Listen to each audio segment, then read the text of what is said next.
See the sarsaparilla bottles on the fence there? Take this and try to hit a couple of them.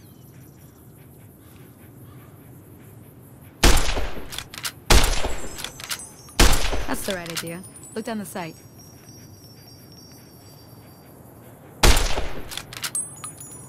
Try crouching down and staying still.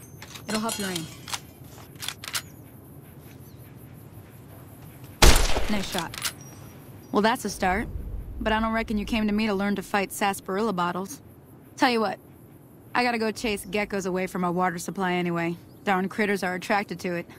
Why don't you come along?